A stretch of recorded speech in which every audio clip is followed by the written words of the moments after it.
भारत से कैलाश मानसरोवर यात्रा निकलनी है और ऐसे में नेपाल की तरफ से नोटिस जारी करके भारत को और चाइना को यह कहा गया है कि कैलाश मानसरोवर यात्रा जो है ये हमारे क्षेत्रों से होकर के मत गुजारना।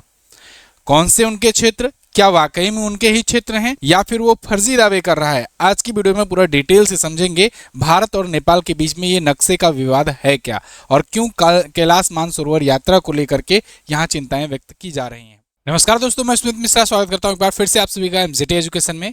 साथियों, नेपाल ने हद पार कर दी है। नेपाल अब अड़ंगा डाल रहा है कैलाश मानसरोवर यात्रा पर। आप यहां पर आर्टिकल देख पाओगे, नेपाल ने स्ट्राइक किया है इंडिया के साथ ऑब्जेक्ट टू कैलाश मानसरोवर यात्रा इन लिपुलेख। लिपुलेख से जाने के लिए ये मना कर रहा है। इंडिया रिजेक्ट कर दिया है नेपाल के ऑब्जेक्शन को। यहाँ देखिए, Nepal object to India's plan to conduct Kailash Mansarovar Yatra. इन्होंने इसका विरोध किया है कैलाश मानसरोवर यात्रा को लेकर के। नेपाल ऑब्जेक्ट टू मानसरोवर यात्रा मतलब हर जगह, इंडियन एक्सप्रेस हो, प्रिंट हो, ट्रिब्यून हो, टाइम्स ऑफ इंडिया हो, न्यूज़ ऑन एयर हो, हर जगह इस बात की चर्चा चल रही है और इसी को मैं आज की वीडियो में डिटेल से आपको एक्सप्लेन करने वाला हूँ। नमस्कार, मैं सुमित मिश्रा स्वागत करता हूँ एक बार फिर से आप सभी का एमजेटी एजुकेशन में। चैनल को सब्सक्राइब कर लीजिए ऐसी और डिटेल एनालिटिकल वीडियो पाने के लिए कम समय में बेहतरीन कंटेंट के साथ। तो देखिए हुआ क्या, अभी 3 मई 2026 को भारत और चीन को डिप्लोमेटिक नोटिस भेजे गए नेपाल के द्वारा। नेपाल के द्वारा ये कहा गया कि भारत का जो कैलाश मानसरोवर यात्रा है, ये कैलाश मानसरोवर यात्रा लिपुलेख दर्रे से, लिपुलेख पास से होकर के मत गुजारना। कैलाश मानसरोवर यात्रा क्या है, इसको समझते हैं। देखिए, कैलाश पर्वत का नाम तो आपने जरूर ही सुना होगा। कैलाश पर्वत और मानसरोवर झील ये हिंदू धर्म, जैन धर्म, बौद्ध धर्म तीनों में ये बहुत ज़्यादा मतलब कि पूजनीय योग है, पूजनीय स्थल है और यहाँ पर यात्राएं होती हैं। हिंदू धर्म में भी, जैन धर्म में भी और बौद्धिज्म में भी इसका बहुत ज़्यादा महत्व है। तो कैलाश मानसरोवर यात्रा जब निकलती है तो यहाँ मानसरोवर झील है और कैलाश पर्वत है, इनकी ये लोग परिक्रमा करते हैं तीर्थयात्री। लेकिन ये कैलाश पर्वत और मानसरोवर झील जो है ये पड़ता है तिब्बत में। तिब्बत आज के टाइम पर चाइना के कंट्रोल में है। 1959 से 1959 से ही चाइना ने तिब्बत पर कंट्रोल कर रखा है, कब्जा कर रखा है। तो ये तिब्बत में और जा रहे हैं इंडिया से। तो दिक्कत नेपाल को क्यों हो रही है? दिक्कत नेपाल को इसलिए हो रही है क्योंकि इसकी जो यात्रा है वो लिपुलेख दर्रा होते हुए जाती है। अब इसी लिपुलेख पास को नेपाल कहता है ये हमारा हिस्सा है, जबकि भारत कहता है नहीं ये हमारा हिस्सा है।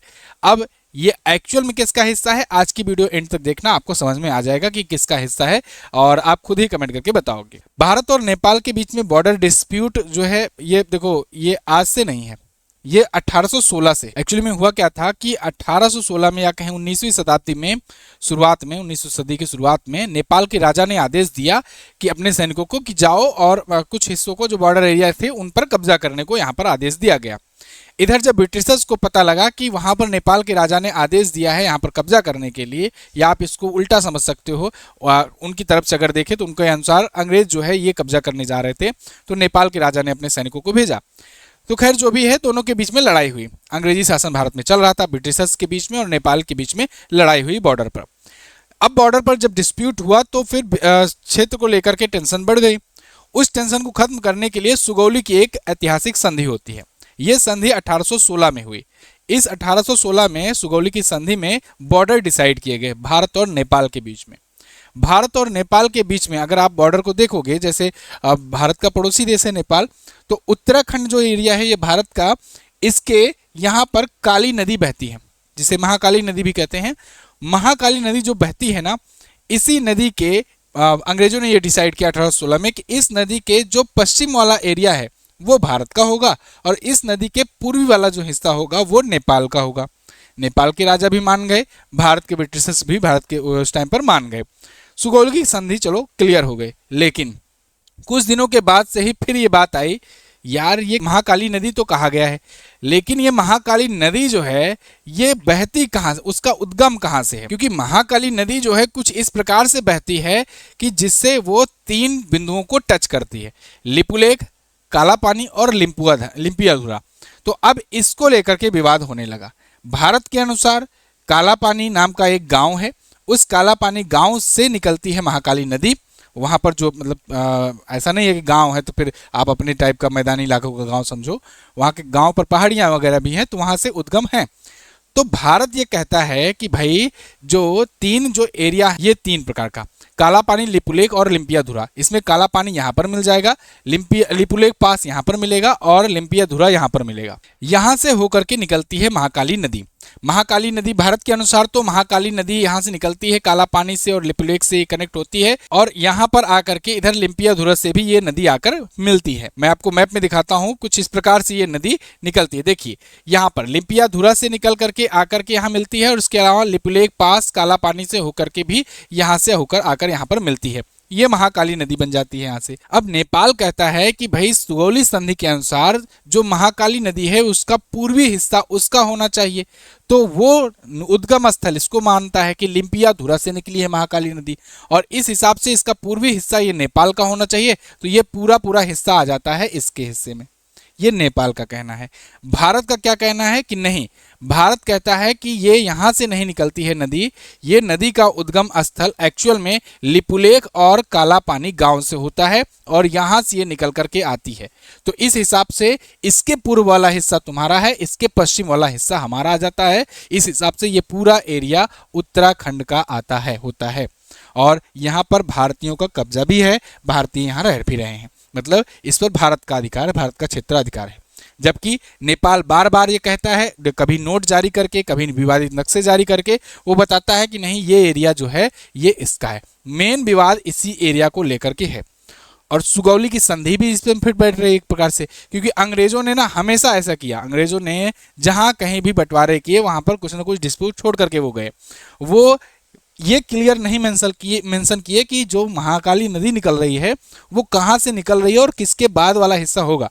उन्होंने ये कह दिया कि बस महाकाली नदी जो है उस नदी के पूर्वी वाला हिस्सा इनका, पश्चिमी वाला हिस्सा इनका।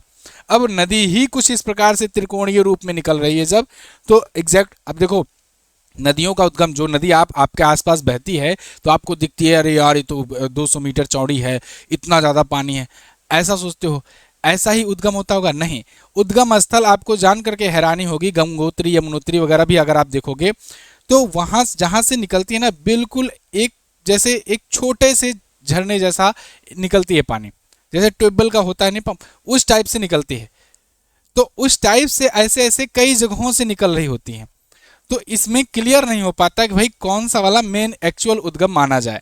ऐसे ही महाकाली नदी भी है, ये भी बहुत बड़ी नदी नहीं है, आगे चल करके गंगा में मिली है, तो ये भी नदी जो है ऐसे ही निकली है पहाड़ियों से। तो ऐसे कुछ यहाँ से निकली, यहाँ से निकली, यहाँ से निकली, और भी छोटे मोटे आकर के मिल करके तब वो नदी बनाते हैं। कई छोटे छोटे झरने टाइप में छोटा छोटा उद्गम होकर के आकर वो नदी बनाते हैं। तो ऐसे में ये डिस्प्यूटेड विवाद जो है अभी तक बरकरार है। तो अब जब नेपाल ने ये कहा कि नहीं हम कैलाश मानसरोवर यात्रा भी नहीं करने देंगे, अब भाई नए नए वहाँ पर प्रधानमंत्री बनकर आए हैं बालेन शाह, उनको थोड़ा सा दिखाना भी है कि हम तो बहुत युवा हैं, बहुत सख्त हैं, ऐसा कर देंगे वैसा कर देंगे, फिल्मी स्टाइल में सब कुछ उलट पलट कर रहे हैं, और थोड़ा युवा भी हैं तो युवाओं में इनका काफ़ी क्रेज़ भी है, काफ़ी सपोर्ट भी है। लेकिन होता क्या है ना कि शुरुआत में सब लोग ऐसे ही बहुत ज़्यादा फड़फड़ाते हैं। मालदीव में भी ऐसे मोहम्मद मुइज्जू आए थे, काफ़ी उछल कूद मचा रहे थे कुछ दिनों तक, उसके बाद फिर वो ठंडे पड़ गए।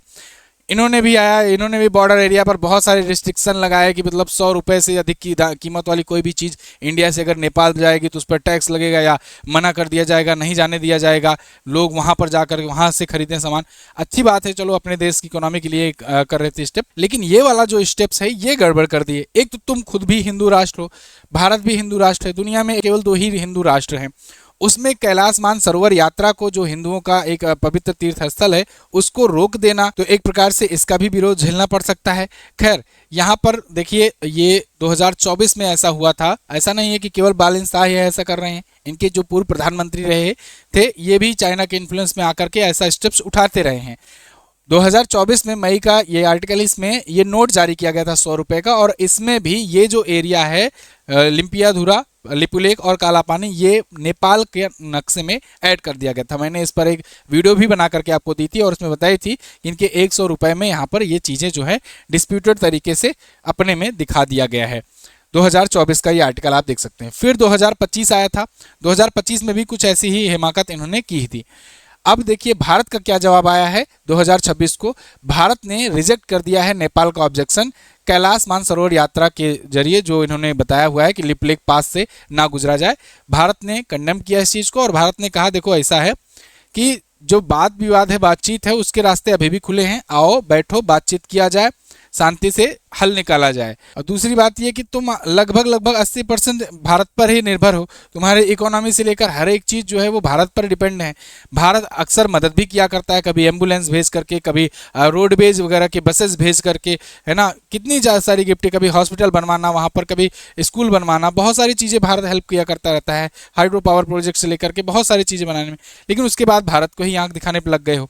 खैर, भारत ने इस दावे को निराधार और अनुचित बताया है और साथ ही साथ भारत ने कहा है कि देखिए 1954 से कैलाश मानसरोवर यात्रा चलती आ रही है, सुगमता पूर्वक ये यात्रा होती आ रही है, इस यात्रा को होने दो, इस यात्रा में व्यवधान न डालो, तीर्थयात्रियों को परेशान ना करो। नेपाल के दावों का पूर्ण खंडन किया गया भारत की तरफ से।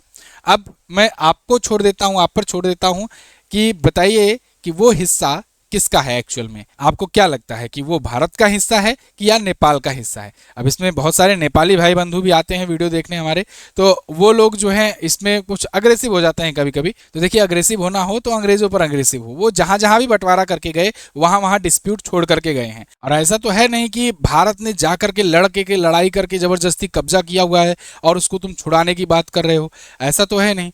जब सुगौली की संधि हुई थी उसी टाइम से वहां पर जो भी बॉर्डर बना था उसी टाइम से लोग रह रहे हैं वहां पर, संधि के बाद रह रहे हैं, है ना। ऐसा भी नहीं है कि जैसे पीओके के जैसा है कि कोई आकर अचानक से कब्जा कर लिया, छुप छुपा करके युद्ध हुआ और उसके बाद फिर वो जगह नहीं छोड़ रहा है। इस टाइप से अभी नहीं है। बाकी मैं आप पर छोड़ देता हूँ। वीडियो कैसी लगी है चैनल को सब्सक्राइब कीजिए, ऐसी और अपडेट कोई आएगी तो मैं आपको बताऊंगा। अगर आप किसी गवर्नमेंट एग्जाम की तैयारी कर रहे हैं तो करंट अफेयर का एक महत्वपूर्ण रोल होता है। ऐसे में जनवरी से मार्च तक की जो 3 महीने की ई बुक है वो आ गई है। बाकी 6 महीने की, सालाना की, ये सारी ई बुक्स तो हमारी आती ही हैं। इन सभी को आप ले सकते हो एमजेटी ऐप से जाकर के। मंथली हो, चाहे 3 मंथली हो, चाहे 6 मंथ हो, सबकी ई बुक आपको मिल जाएगी। एमजेटी ऐप पर आप प्राप्त कर सकते हो। किसी भी सहायता के लिए या फिर यूपीआई से लेने के लिए इस नंबर पर व्हाट्सएप कीजिए, आपको वो भी मेथड बताया जाएगा। थैंक यू सो मच यहाँ तक वीडियो देखने के लिए। मिलेंगे अगली वीडियो में, तब तक के लिए नमस्कार, जय हिंद, वंदे मातरम।